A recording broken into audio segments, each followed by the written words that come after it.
First grade, we're going to learn about weaving today, and we are going to start learning about weaving by making our loom, and actually the snakes that go through our loom. So this right here is the example for what we are going to do. Today we're going to be painting our background paper to make it look like grass, and we are going to be making snakes to go through our grass. So here's how we're going to do our painting today. It's different than what we've done before.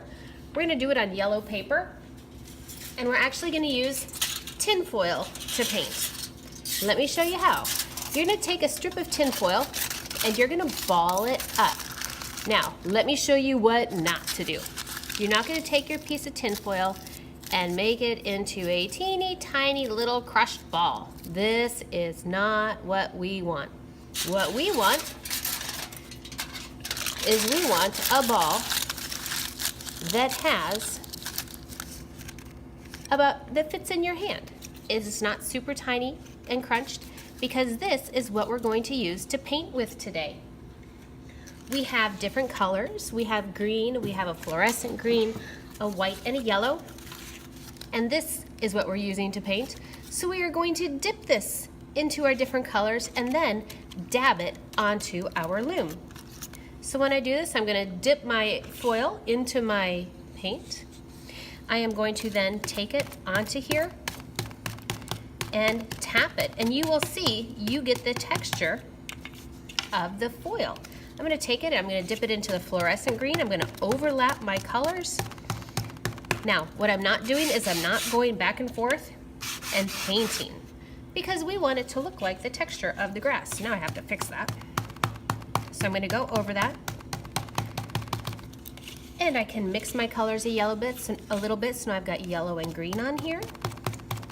And if you were here in kindergarten and we did the sheep, we used the same types of colors to do our sheep background for Western art. Okay, so let me speed this up, and then I will continue.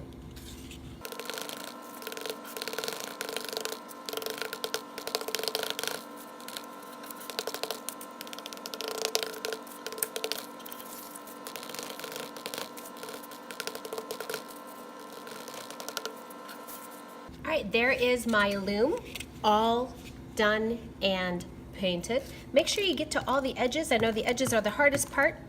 Don't worry about getting it on the mat. We'll wipe it off afterwards, so it's okay if it gets on the mat. Your aluminum foil is now trash. Make sure you pick up your plate of paint and put it away. The next part, let me move this. Our next part is going to be starting to make the snakes. Let me wipe this down just a tiny bit. When we make our snakes today, we're going to be making a couple different snakes. The easiest way that I found to make these snakes is to make them big rectangles first, and then add the details to them, and then cut them out in a wavy shape. That's what I have found works best, because once they're in a wavy shape, they're very hard to make the shapes fit onto them. So what I've done is I have 3 snakes here, because we're going to be doing 3 snakes. And I have taken a white piece of paper and a hole punch, and I have punched out holes for the eyes. So you will be doing this too. So you have nice little circles for the eyes. I don't know where that one went. There we go. So punch out little holes for the eyes and then glue them at one end.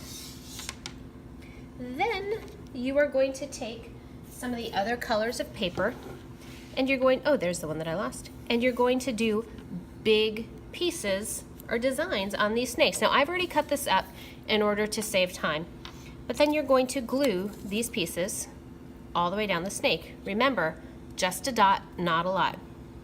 We don't want a ton of glue on here. We don't need a ton of glue. It is a very small piece.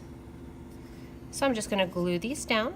I'll do one to show you, and then I'll do the other 2 off camera. So we're going to glue these down. Oh, we can't pick this up. Once it's glued and it's dry, mine is not going to be dry when I do this, but once it's glued and dry, then we are going to cut out the wavy snake shape. So I've got my little snake all made here. Now what I'm going to do is I'm going to take my scissor and I'm going to cut my snake shape. And I'm not going to worry about these pieces being here. I'm just going to cut around them or over them. So it's going to look something like this. And then I'm going to make his head round because snakes have rounded heads. I'm going to come around this way and make his head round. And if you cut off part of your design, just like I did there, that is totally okay. So there is my snake shape that I am then going to be able to weave through my grass loom. And of course, any trash you're going to throw away. That's probably all we're going to have time for today. On the back of your snake, one really important thing is you have got to write your name on the back of each one of your snakes, because we're not going to remember whose is whose next week.